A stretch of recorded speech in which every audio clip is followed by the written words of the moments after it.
Got him. Ooh, that's a good pull. Good pull. Look at this. Big white bass.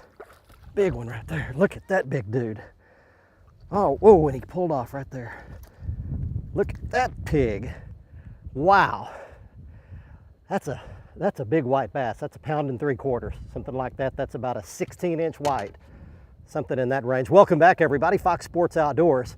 Out here night fishing, reliving one of my best childhood memories. We caught a whole bunch of those one night, and it hooked me on fishing for a lifetime. Let me tell you something. All it takes is one of those little experiences to hook your kid on fishing for a lifetime. It'll give him something to do, something constructive, creative, something to focus on, and maybe he'll play less video games, stay off the electronics, who knows. But it truly hooked me, it hooked my brother, it hooked a couple of other family members of mine at a very young age. And all you got to do is give those kids one really good experience like this, and you can give them something to do for a lifetime. All right, that fish is going to go in the live well. And let me give you a couple of other quick pointers. If you're going to come out here night fishing, there are some safety things that I really need to talk about. Number one, always need to keep your PFD, personal flotation device, handy and use it every time the big motor is cranked. Very dangerous out here at night. Make sure your cell phone is charged. Make sure you got a full battery. Hopefully you can get a signal out on the lake.